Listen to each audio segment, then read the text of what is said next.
Good morning, everyone. Welcome back to the channel. So today is just going to be an overview of the Woodmaster 4400 and certain things that I keep on hand to mitigate any issues. I've been seeing a lot of YouTube videos and shorts and reels of people having issues with their outdoor wood boilers and wood stoves, so I'm just going to go over a quick but thorough everything I do and everything I keep extra, as well as mandatory upgrades in my opinion. So the first thing with this is I always crack the door nice and slow. That prevents an overshoot because my handle here doesn't work. I should fix that at some point, but I don't have any issues really. I always keep a garden hoe on hand just to drag the ashes and the coals forward like that. I'm gonna let this burn down a little bit more before I add to it. But one of the things I check, I don't do this every single time, but I regularly check the seal around the door. You can check that if it leaks, just make sure that that isn't leaking. That is one of the few things that I keep on hand spare. It's like 25 bucks to have a spare seal on hand ready to go with the caulk to go through that. Most places recommend you upgrade or you swap that out yearly. Because I have one on hand, I typically don't. Whenever I see it going bad, I just immediately swap it out and get a new one. So I'm typically 2 years or so between seals, but this is different because I run mine year round. You can see where it was dirty from the last time. I still haven't cleaned it since then. That was a few months ago. But if I stopped using this for an entire summer, then I would change that out before I fired it again and just used a new one. Because I leave this running year round, I typically don't have to. The other thing that I would do, and I do, is the flap that's inside here. I'm not going to take this off right now, but the flap that's in here and the spring that governs the fan and allows air in, I keep a spare one of each of those on hand as well. Again, I don't change it out each year because it's always in constant use. It doesn't go bad like it does when it just sits there. However, I have a fresh one in the packaging in a nice temperature and humidity controlled room, so that doesn't go bad, and it's ready to swap out whenever. I don't have a spare fan. I might at one point hold a spare fan, but I've had this since 2008 and I have not had any issues of it, thankfully, knock on wood. The only other spare thing that I have continuously is the circulator pump, which always runs. So I have a spare pump and a rebuild kit for this, depending on how much time I have between needing it. I can shut it off and swap out the pump, or I can just rebuild the pump in place now.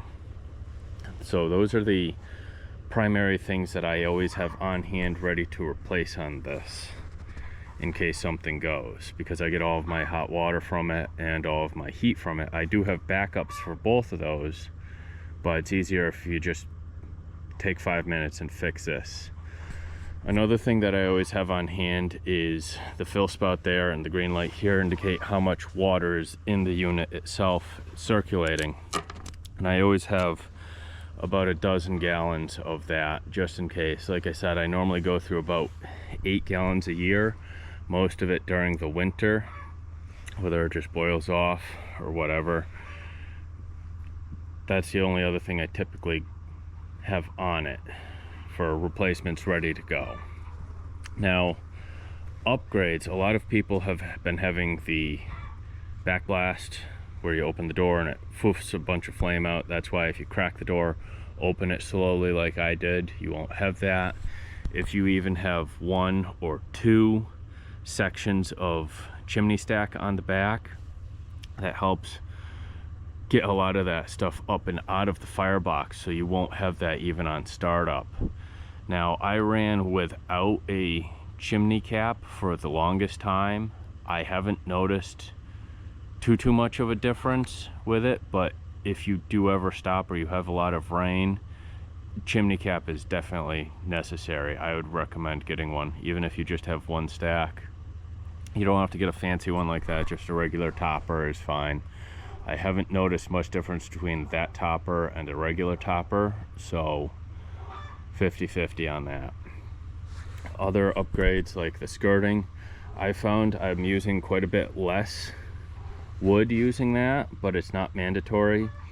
And again, make sure that that's not a flammable one, and I'm going to be taking that out during the summer so I can clean out underneath it and keep an eye underneath it. But that definitely cuts the wind and the snow from going underneath there, which just creates more insulation for it. And as you can see in the back here, it's not completely shut in. I have the two pipes coming and going. Now that's the other mandatory thing that is absolutely necessary. Over insulate those pipes if you want this to work at any relative usage. You guys have watched me insulate the pipes. When my dad installed this over 20 years ago, he just had the thin R3 light pipe insulation go around it, and I upgraded that by finishing insulating all of that, putting the sealed R7 over top of the R3, which is in fact giving me more closer to like an R12 now around the majority of the pipe. And I have noticed a significant less usage of wood and significant hotter water getting into the house when I check the pipes in the house. So that entire run is just like tenfold better with heat loss. You've seen it on the thermal cameras. I'll do another one when I finish insulating this, but that is absolutely mandatory for that.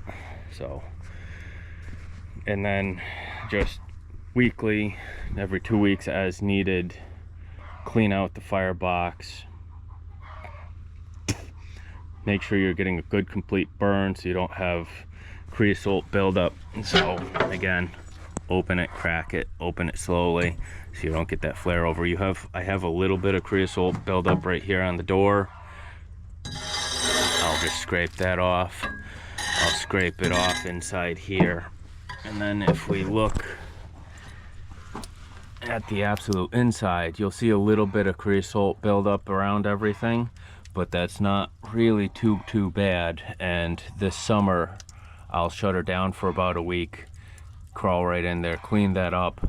But this isn't too bad for running 24/7. The last time I cleaned this was, I think, 2 years ago. I'll have to check my notes. So that's not too bad. I'm still getting a good fire, good burn, and good efficiency from it. So that is the upgrades and what I think is mandatory for keeping spare stuff on for the outdoor wood boiler. If you guys have one and you guys keep other stuff or anything else like that, feel free to leave it in the comment section below. Don't forget to like, comment, and subscribe. Hope everybody's staying warm this winter.